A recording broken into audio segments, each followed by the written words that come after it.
I've learned that we need to be careful what we ask God for, what we ask the universe for, or our higher selves. I told the divine, I told my higher self that I was ready. I was ready to, get into a relationship and to heal my family wounds and my own ability to have a family and to belong in a family and to feel well and happy in a family. And that was quite the portal I opened up, because that's what happened. I went into this really epic love story, and I truly believe it was still that love. We are now separating, we're not together. I had to make that decision for myself and my kids, and I'm not ready to talk about all of those details yet, but I do know that when I asked that question, I told the universe I was ready, the wind is starting to respond. You see? Ooh. I swear the wind is like my best friend. When I asked the universe, or told the universe that I was ready, I thought it was gonna be like a happily ever after type of story of triumph and excitement, and I mean, it was definitely exciting, exhilarating. I definitely learned a lot about myself and about life and about love and about families, and that was the whole point. It was the portal, right? So the point is, when we ask for something in our lives, we don't actually just like ask for it and then receive the thing on a golden platter where the cake's already built. We're given all of the situations and the experiences and the people who will teach us about ourselves, so that we can then learn where we still need to put these different pieces together in order to maybe have what we want, or to just at least experience more of life and of ourselves. And so, we are given all of the different ingredients, and then we have to learn how to put it together, how to put not only in what order do the ingredients go into, and how well do we mix it, and in what way do we fold it, do we stir it, do we blend it, then we also have to learn, okay, we have this glob of material now, but what do we do with it? Because that's not quite a cake either, right? The cake is actually putting it in the oven and letting it alchemize into and bake and transform into something else. And so then it would rise, and then we have to still decorate it and put extra sugar on it, whatever we're doing with it. And that the process is life, and the process is the journey, and there is no happiness, I'm learning, when you only desire for the end results. And when I only desired for the mountaintop view, or to be at the peak, without all of the hiking along the way, without all of the struggle and the working of the muscles and the figuring out of the path, if I didn't learn how to be happy in all of those moments, then all of that would have just passed, and it would have been either in unhappiness or in unconsciousness. And so for me, I'm really learning, how do I stay conscious? How do I stay present with what's happening, so that I can stay in the truth of what it means to be a human being? Because this is the humanness. It is the messiness. It is the not being sure. It's the alchemy. And the wind is so loud, I don't know if you can hear me because I don't have a microphone. So maybe this will work. Maybe this can be the ancient technology that I need right now. Or I guess my own vocal cords could be that, if I could just speak up louder. And that's exactly what I'm doing with this video, because I know that I don't want to speak louder. I just want to whisper, and I just want to hide away, and I just want to be met with softness by the people who understand me. And that's not quite how life goes. And so I'm realizing all of these things, and I'm thankful that you guys are here on this journey with me. Please let me know what it is that you want and what you guys like to see, because I make these videos not for me, you know, like if I could, I would just hide away and travel and meet people and just never be on technology. But I do believe that there's a part of my path that really needs to showcase and show up for humanity, and that's how I'm gonna do that, is through these videos and through my writings with you all. So please let me know if you're here with me. So, okay, my microphone, here we go. I'm gonna give you a little transmission as right now. This transmission is to speak to what is always moving inside of me, and I need you to hear this because humanity is going through such a big overhaul. Okay, the kids are screaming for me right now, and I'm telling you, every time you get close to your medicine, when you do the thing that you're meant to do, interference will happen, even with the magical microphone. I'll be right back.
Okay, I'm back. Let's get to it.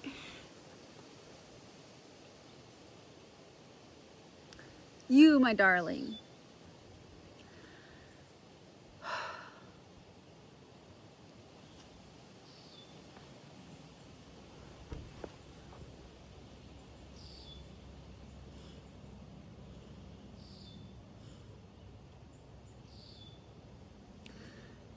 Your energy, your physical experience is the most important thing in your life.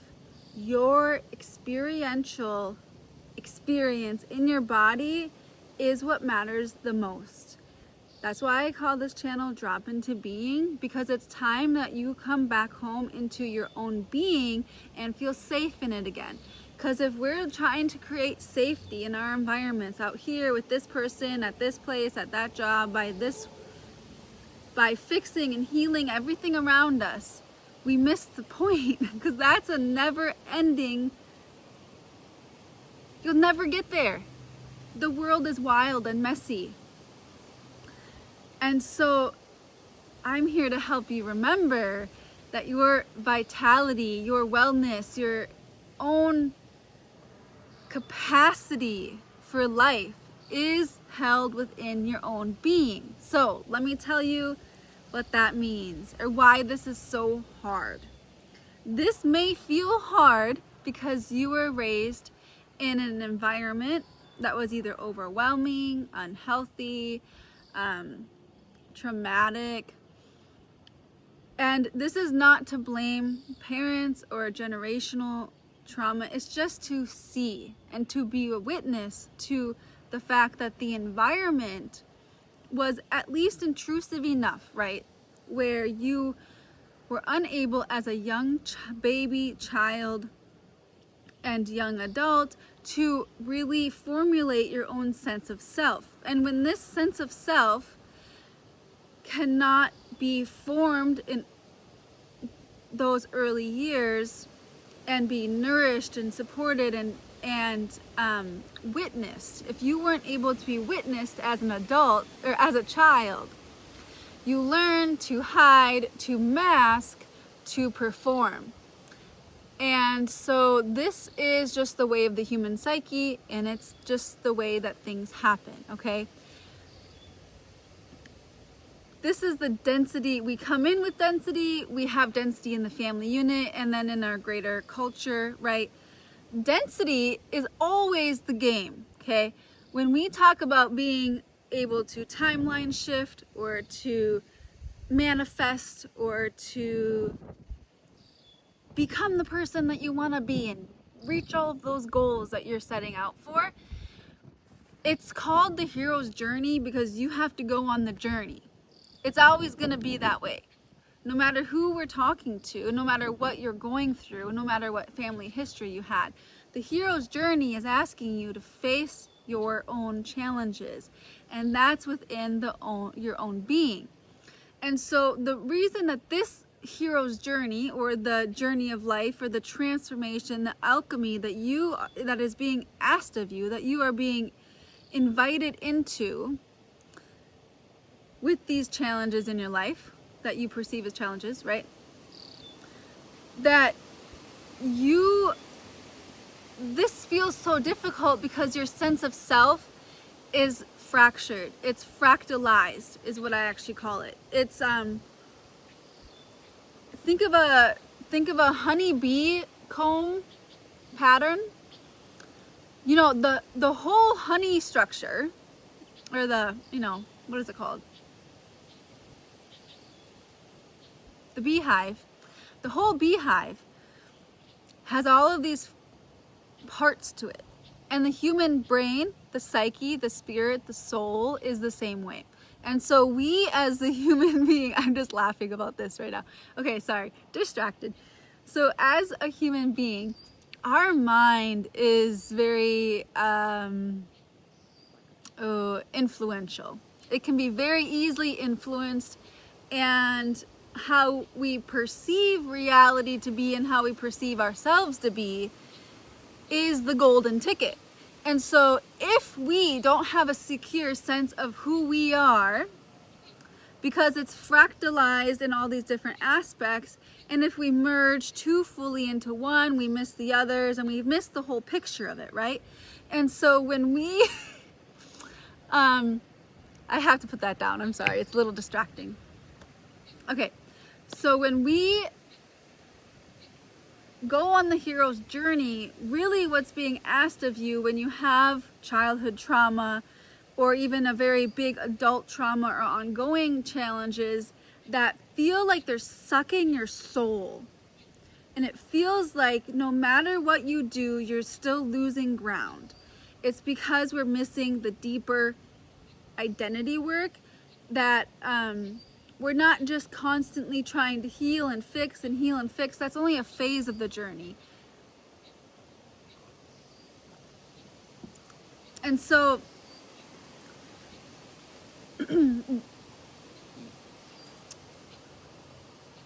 you coming back into your body and coming back into resonance with who you are in this experience is the golden ticket.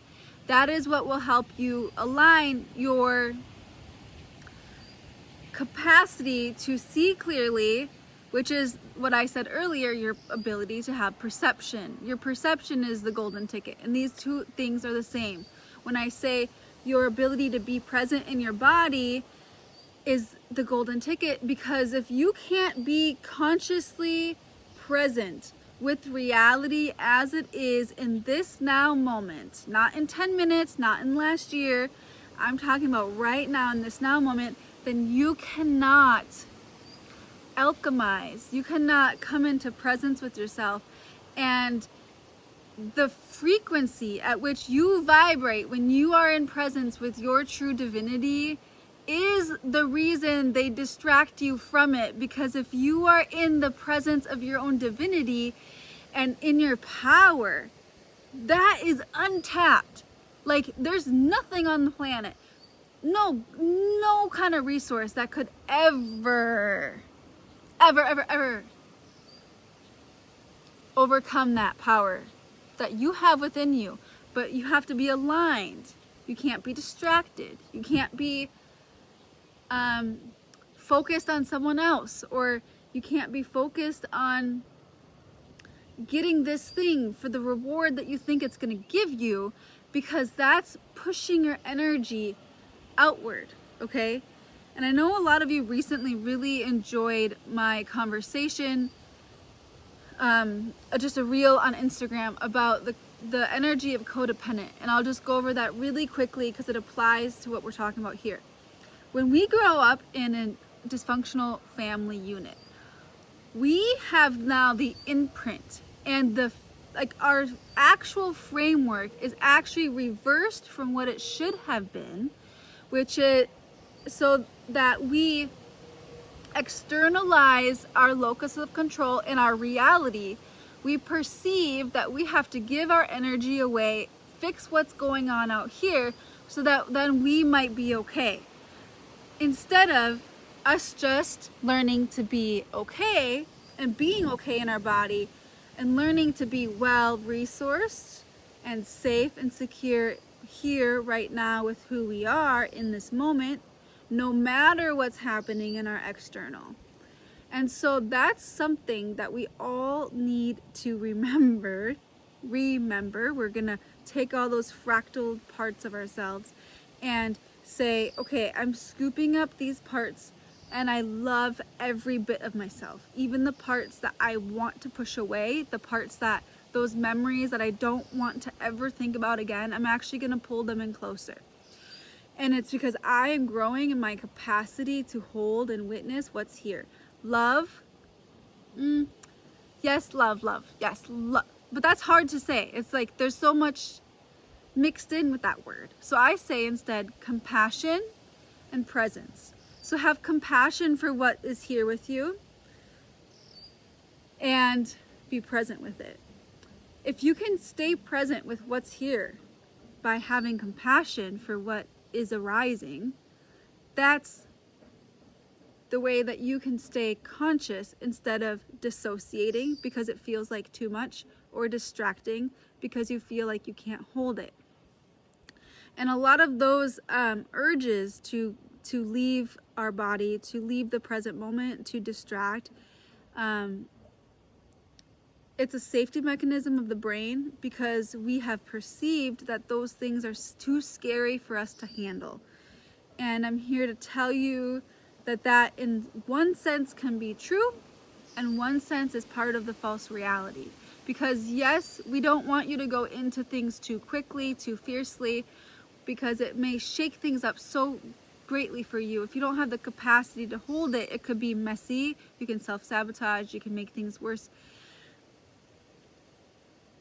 And now that's the therapist talk, my therapist training speaking. And not that this is therapy, but I'm just acknowledging what's present for me because I wanted to acknowledge that. That's the disclaimer. And this isn't therapy or medical advice, right? But from a soul perspective, sometimes those shaking moments are what bring us to our edge and where we meet ourselves. And that is the precise moment that you have been avoiding. And you say you want to be transformed and you are inviting in change. But then the minute change starts happening, we want to go back into our shell. We want to protect. We want to stay small. And again, that's a protective mechanism of the psyche. However, if you allow that to stop you, if you allow it to be the cages and the limits that you live within, then you'll be shackled by your own mind. And so we do this with compassion and presence, because when we can be in presence with ourselves and compassionate, there's no judgment, There's no, this shouldn't have happened, this was right or wrong, they were right or wrong, that was terrible, this was good, I'd rather have this. That's all separation. That's all us wishing things to be different than they are right now. And when we are present with what's right here, right now, truly, the rest of it can dissolve. And it will dissolve.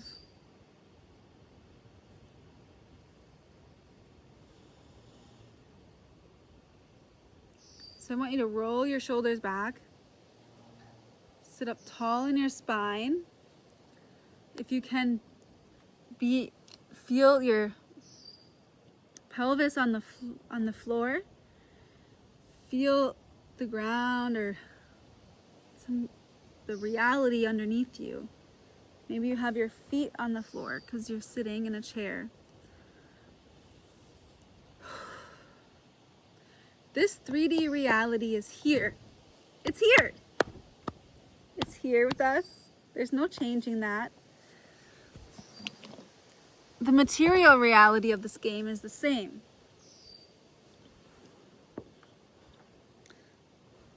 But you, my friend, are eternal. You're the one experiencing it. And so you get to decide what kind of frequency, what kind of energy, what kind of reality you want to experience today. Start with becoming present in your body, being compassionate towards yourself and others for what arises. And then from there, from that spaciousness, we can see what wants to be created. You can see what wants to come from your heart. And what's an impure thought versus a pure thought. And you can start having space to only react and respond and to give life into the pure thoughts that you have. And that's a beautiful place to begin. Even when things are messy, like it is in my life right now, you know, we have the messiness and the beauty all happening at the same time. The law of polarity guarantees it. And a few years ago, when I was going through another challenging time, another time of loss, I wrote this poem, and I'm going to paraphrase it because I don't memorize things very well. But it was Lady Death came to my door. And I didn't want to answer that door. And she said, "Let me in." And I didn't want to let her in because I was tired of her visiting. But there is no denying death and endings. And so she came in for tea. And I sat with her. And I heard what she had to say. And she said, "I know I'm here with you again.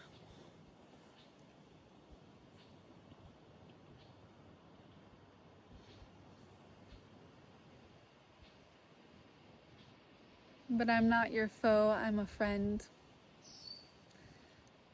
People believe heaven is up there, but it's actually only here, already here. And when death arrives and endings come, that's the only time I, Lady Death, get to visit heaven.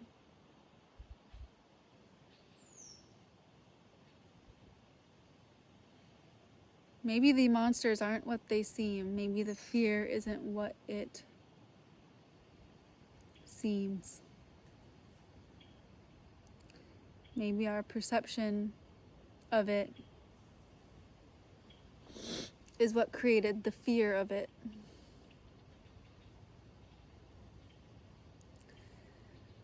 And so I know in my life, I'm focusing each day on how I feel and mastering the energy, the energetics.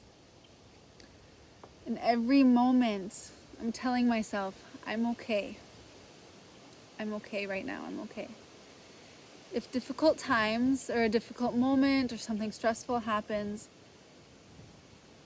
something I perceive to be stressful, something I want to reject or fight, I come into presence with myself and I just witness it. And instead of pushing it away or wishing it wasn't like that, I just come here with it. And I breathe. Because that's what it means to be human. Like, what else is there, really? At the end of the day, we have our body, our breath, and our spirit. Even our mind really is not in that category of what we have. It's not ours.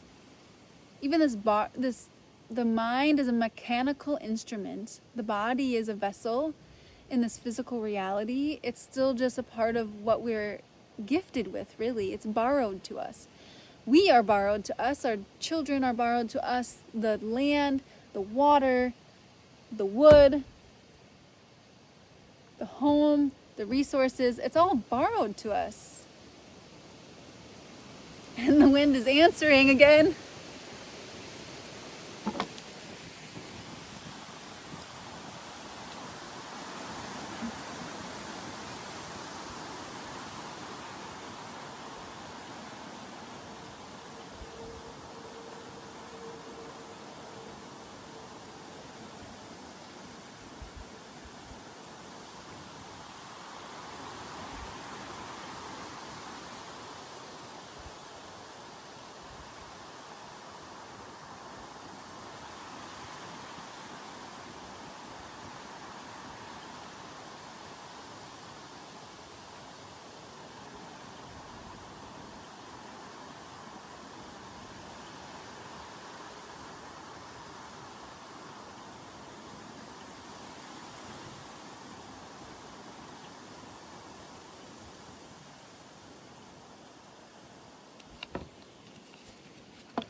I'm about to fall off the dock here.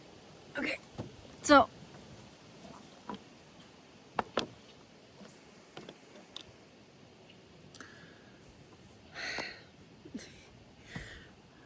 I need a professional camera person.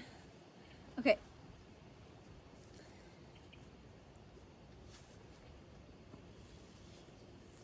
So I can't remember what I was just saying. Oh. Our breath, our body, just come home to it. Start feeling safe in it. Start telling yourself, I'm okay, I'm okay. If you need to hug yourself, if you need to lay down, if you need to eat, if you need to drink some tea, some water, if you need some fucking pop, I guess that's what you drink. That's okay? Like, it's all okay. It's all fucking okay. It's all okay. Literally, like, this is the mosaic of life. All of it. All of it. Every spectrum, every hue, every color, every variation is life. Every variation of what you experience and you feel is part of the story. And so thank God. Thank the God within. Thank yourself for being here and showing up for it and experiencing it and being willing to, because that's what you're here for. It's what we're all here for.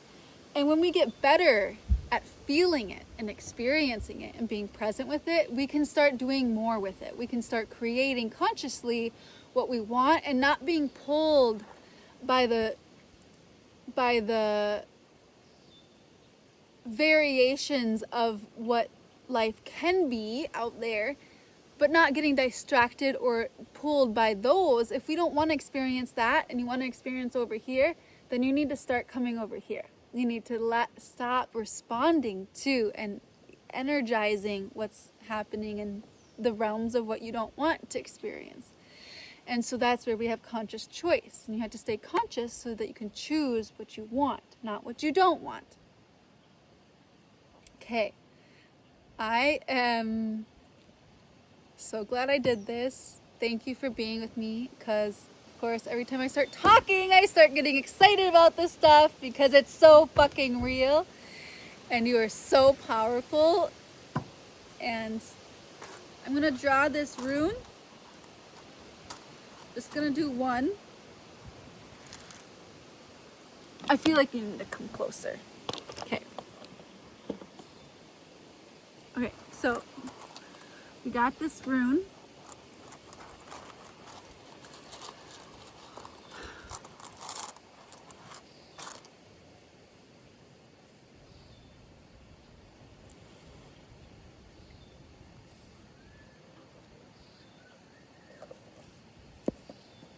No, I don't have it memorized. I told you I don't memorize things. Warrior. Aww. Who's a fucking warrior?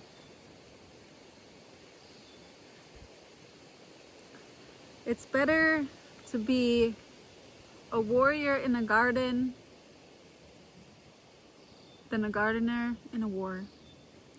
But we also need to know how to live like the gardener, because not everything is war. I added that last part. Okay. Because I know. Let me read this to you as a goodbye. I'm crying because I'm happy. Okay. The sky god Tiwu. Tiwaz. This is the rune of the spiritual warrior. Always the battle of the spiritual war is with the self. Funding a will through action, yet unattached to outcomes, remaining mindful that all you can really do is stay out of your own way and let the will of heaven flow through you. These are among the hallmarks of the spiritual warrior. Embodied in this rune is the sword of discrimination that enables you to cut away the old, the dead, the extraneous. And yet, with this rune comes certain knowledge that the universe always has the first move. Patience is the virtue of this rune, and it recalls the words of St. Augustine that the reward of patience is patience. Here you are asked to look within, to delve down to the foundations of your life itself. Only in doing so can you hope to deal with the deepest needs of your nature and to tap into your most profound resources. The molding of character is at issue when Tiwaz appears in your spread. Associated with this rune are the sun, the masculine energy, the active principle. The urge towards conquest is prominent here, especially self-conquest, which is a lifelong pursuit and calls for awareness, single-mindedness, and the willingness to undergo your passage with compassion. In issues of relationship, devotion to a cause, an idea, or a path of conduct, the warrior rune counsels perseverance, although at times the kind of perseverance required is patience. This rune is of courage and dedication. In ancient times, it was this glyph that warriors painted on their shields before battle. Now the same symbol strengthens your resolve in the struggle of the self with the self.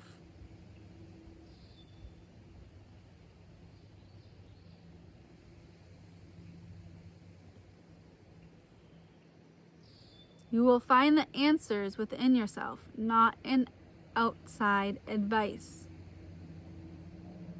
Life force leaks when you are hasty or have ill-timed action.